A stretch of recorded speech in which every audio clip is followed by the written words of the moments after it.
छोटे से गांव में एक संयुक्त परिवार रहता था। दादा दादी, माता पिता, चाचा चाची और 4 भाई बहन। घर में सब कुछ था, खेत, पैसे, रीति रिवाज, त्योहार, बट पीस वॉज मिसिंग। हर कोई अपनी बात सही मानता, लेकिन एक दूसरे को समझने की कोशिश नहीं करता। बच्चों की दुनिया अलग, बड़ों की अलग। एक दिन दादी ने सबको बुलाया और कहा, हमारे परिवार को एक कृष्ण चाहिए। सब हंसने लगे, क्या मतलब? भगवान आएंगे क्या? दादी मुस्कुराईं, भगवान नहीं, पर कोई ऐसा जो सबका मन पढ़ सके, सबकी सुने और सही समय पर सही सलाह दे, जैसे कृष्ण ने अर्जुन को गीता सुनाई थी। दादी ने तय किया कि हर सदस्य एक दिन कृष्ण बनेगा, यानी उस दिन उसका काम होगा सबकी बात सुनना, बिना पक्षपात के सोचना और हर झगड़े को समझदारी से सुलझाना। पहले दिन बड़ा भाई कृष्ण बना, पर वह सिर्फ अपने दोस्तों और गेमिंग की बातें करता रहा। किसी ने कहा, यह कृष्ण नहीं, अर्जुन बना बैठा है। दूसरे दिन मां ने कोशिश की, उन्होंने सबका ख्याल रखा, लेकिन जब ससुराल और मायके की बातें आईं, तो वो भी पक्षपाती हो गई। एक दिन सबसे छोटा बच्चा 8 साल का मधव कृष्ण बना। वह सबके पास गया, सबसे सवाल किए, आप क्यों नाराज हो? क्या आपसे किसी ने कुछ लिया जो आपका था? आपने माफ क्यों नहीं किया? उसने एक छोटी सी नोटबुक में सबके जवाब लिखे, फिर सबको इकट्ठा किया और सबके शब्दों से ही सबकी उलझनों का हल बताया। किसी को ध्यान चाहिए था, किसी को स्वतंत्रता, किसी को माफी। उस दिन सब चौंक गए। एक बच्चा कृष्ण कैसे बन गया? दादी बोली, कृष्ण वही बन सकता है जो खुद को भूलकर सबको सुन सके और सबसे बड़ा नहीं, सबसे ही सब समझदार बने। हर परिवार को एक कृष्ण चाहिए, पर वह बाहर से नहीं आता, वह हम सबके अंदर है। जब हम गलती पर अड़े रहने के बजाय समझदारी से मार्गदर्शन करें, जब हम रिश्तों को युद्ध नहीं संवाद से सुलझाएं, बोलने के लिए नहीं, सुनने के लिए तैयार हो, तब हर घर में कृष्ण जन्म लेते हैं। और शायद हर बार शिव की गूंज के बीच कोई एक बच्चा, एक दादी या एक शांत मन कृष्ण बन जाता है।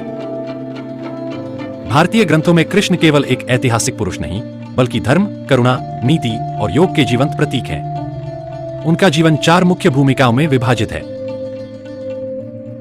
बाल मुक्त हंसी और रसमय जीवन का प्रतीक, युवा कृष्ण प्रेम, संगीत, सौंदर्य और कला का संयोग, राधे कृष्ण नीति, चातुर्य और संकट निवारक, योगेश्वर कृष्ण गीता के वक्ता, आत्मा के मार्गदर्शक।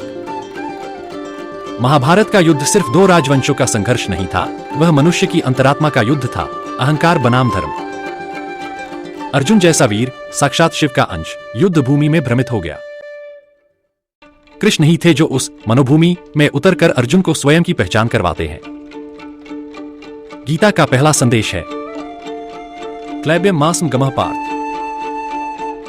हे अर्जुन, यह कायरता तुझे शोभा नहीं देती। यानी जब भी कोई परिवार धर्म संकोच, भ्रम, संघर्ष या भ्रांति में फंसता है, उसे एक कृष्ण चाहिए जो युद्ध न लड़े, पर युद्ध से बुद्धि की रक्षा करे। कृष्ण ने नीतियों से युद्ध टाला और जब आवश्यक हुआ तो धर्म की रक्षा हेतु युद्ध को भी स्वीकारा। परिवार में कोई ऐसा चाहिए जो न केवल न्यायप्रिय हो, बल्कि सबके पथ और परिस्थिति को समझ सके। कृष्ण ने कर्ण, विदुर, भीष्म, द्रौपदी और दुर्योधन सबसे संवाद किया। परिवार में अक्सर संवाद की कमी होती है, जहां एक कृष्ण सभी को सुनकर पुल बनाता है। कृष्ण माया में रहते हुए भी आसक्त नहीं हुए। घर में भी किसी को कर्तव्यनिष्ठा के साथ बिना मोह के निर्णय लेने वाला चाहिए। कृष्णत्व एक मानसिक और आत्मिक अवस्था है, जिसे उपनिषद साक्षी भाव, विवेक और स्थिर बुद्धि कहते हैं। यह पश्यति सपश्यति, जो वस्तु को यथार्थ देखे वही वास्तव में देखता है। स्थित प्रज्ञस्य का भाषा, जो सच्चे अर्थों में संतुलित बुद्धि वाला है। परिवार में ऐसा व्यक्ति जो दूसरों की भावना समझ सके, शांति बनाए रखे, मोह में भी धर्म चुन सके, वही कृष्ण बन सकता है। क्या हर परिवार को एक कृष्ण चाहिए? हां, क्योंकि हर परिवार में कुरुक्षेत्र है, विचारों का, भावनाओं का, पीढ़ियों का। हर सदस्य अर्जुन बन सकता है, संदेहों से घिरा। हर घर में एक समय ऐसा आता है जब किसी को गीता सुनानी होती है, not by words but by wisdom and presence. Krishna वह है जो मैं को मिटाकर हम बना दे, जो मौन रहकर भी समाधान दे, जो लड़े नहीं पर लड़ने वाले को आत्मबोध करा दे। कृष्ण एक व्यक्ति नहीं, एक चेतना का प्रतीक है। कृष्ण प्रश्न आकर्षण करने वाला। वेदों में कृष्ण शब्द का प्रयोग गहन, गूढ़ और आंतरिक प्रकाश के लिए भी होता है। कृष्ण बाह्य नहीं, आंतरिक गुरु हैं। वे जीवन के विविध पक्षों में संतुलन और बुद्धि का प्रतीक हैं। जब परिवार में या मन में द्वंद्व हो तो कृष्ण चेतना ही रास्ता दिखाती है। महाभारत का युद्ध कुरुक्षेत्र में हुआ, पर वास्तव में वह मनुष्य के भीतर के युद्ध का प्रतीक है। परिवार में कुरुक्षेत्र कैसे? भाई भाई में प्रतिस्पर्धा जैसे दुर्योधन और युधिष्ठिर, स्त्रियों के सम्मान का प्रश्न जैसे द्रौपदी का चीरहरण, वृद्धजनों की उपेक्षा जैसे भीष्म की स्थिति, नीति बनाम भावना का संघर्ष जैसे अर्जुन का मोह। कृष्ण वह हैं जो इन सबके मध्य धर्म की दृष्टि से खड़े होते हैं।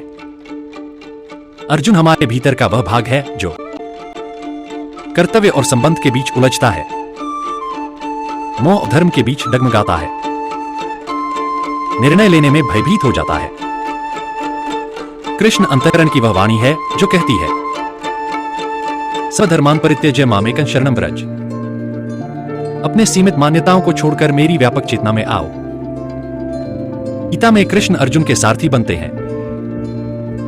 रथ के 5 घोड़े 5 इंद्रियां, रथ शरीर, अर्जुन जीव बटा आत्मा, कृष्ण विवेक बटा बुद्धि बटा अंतःप्रेरणा। जब बुद्धि कृष्ण इंद्रियों के घोड़ों को नियंत्रित करती है, तभी आत्मा अर्जुन धर्म का पथ चुन पाती है। गीता युद्ध में नहीं, युद्ध से ठीक पहले बोली जाती है। इसी तरह परिवार में भी टकराव से पहले संवाद होना चाहिए।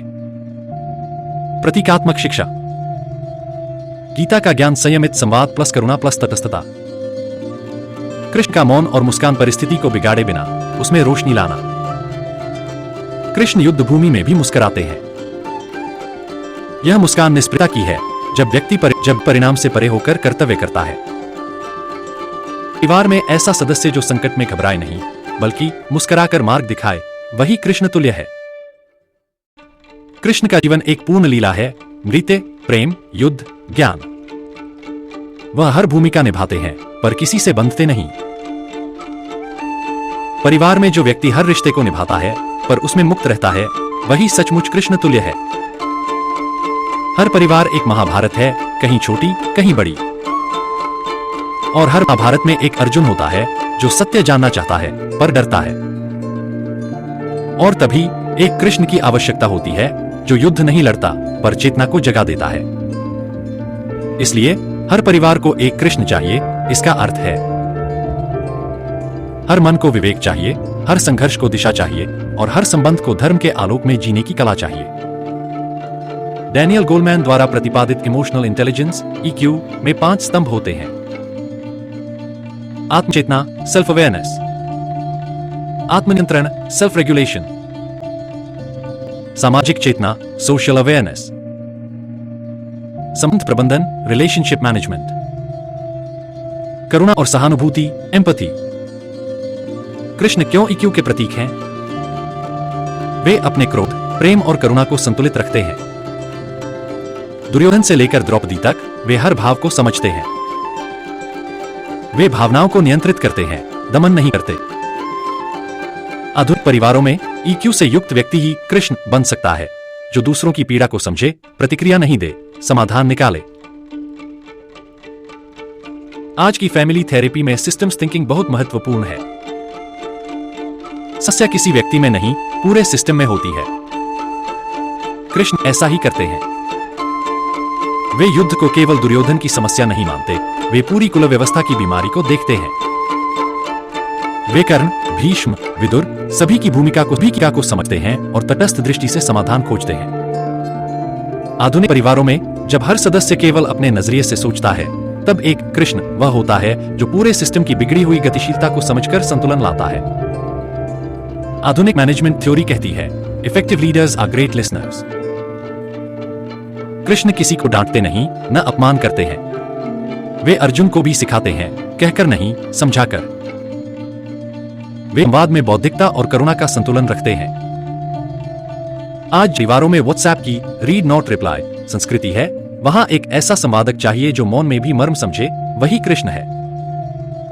मनोरोग विज्ञान साइकोलॉजी में आज रेजिलियंस एक बड़ा मूल्य है। How to remain stable during emotional storms.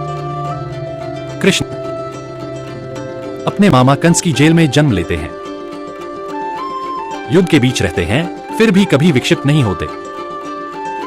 वे संकट को लीला की दृष्टि से देखते हैं, यानी प्लेफुल येट पर्पसफुल। आधुनिक तनावग्रस्त परिवारों में एक ऐसा व्यक्ति जो अराजकता में भी शांत रहे, वही आधुनिक कृष्ण है। रॉबर्ट ग्रीनलीफ का सर्वेंट लीडरशिप सिद्धांत कहता है, सच्चा नेता वह है जो खुद को सर्वर माने, कंट्रोलर नहीं। कृष्ण खुद को भगवान नहीं, सारथी बनाते हैं। निर्णय वे नहीं लेते, विकल्प देते हैं। वे शक्ति नहीं थोपते, प्रेरित करते हैं। आज के माता पिता, बॉस या बड़े सदस्य अगर सर्वर लीडर बन जाए तो हर परिवार एक द्वारका बन सकता है। कृष्ण सार्वजनिक नैतिकता, पब्लिक मोरालिटी और गहन नैतिकता, डीप एथिक्स के बीच संतुलन रखते हैं। वे चक्र चलाते हैं पर धर्म के पक्ष में। वे भी करते हैं जैसे जयद्रथ की मृत्यु हेतु सूर्यास्त का भ्रम, पर उद्देश्य सत्य की रक्षा होता है। आज की जटिल दुनिया में ब्लैक एंड व्हाइट नैतिकता काम नहीं आती। एक कृष्ण वह होता है जो उद्देश्य को शुद्ध रखते हुए मार्ग में लचीलापन रखता है। कृष्ण केवल बुद्धि नहीं, केवल भावना नहीं, वे इनका एकीकरण है। बुद्धि से नीति देते हैं, हृदय से प्रेम करते हैं, आत्मा से मार्गदर्शन करते हैं। आधुनिक परिवारों में अक्सर यह असंतुलन होता है। कोई सिर्फ तर्कशील है, कोई सिर्फ भावुक, कोई बिल्कुल कट ऑफ। कृष्ण वह है जो तीनों को जोड़ता है। हर परिवार को एक ऐसा व्यक्ति चाहिए जो बुद्धि से संवाद करे, हृदय से देखे और आत्मा से निर्णय ले। वही विवेकशील, करुणामयी और प्रेरणादायक कृष्ण है, भले उसका नाम कुछ भी हो। नेतृत्व वही श्रेष्ठ है जो स्वयं सत्ता में होकर भी सेवक की तरह मार्गदर्शन करे। जैसे कृष्ण अर्जुन के सारथी बने, नायक होकर भी पीछे। शिक्षक और पाल आज्ञाकारी गुरु नहीं, प्रेरणा स्रोत मित्र बने। नेतृत्व सेवा और संवाद से चले, वर्चस्व से नहीं।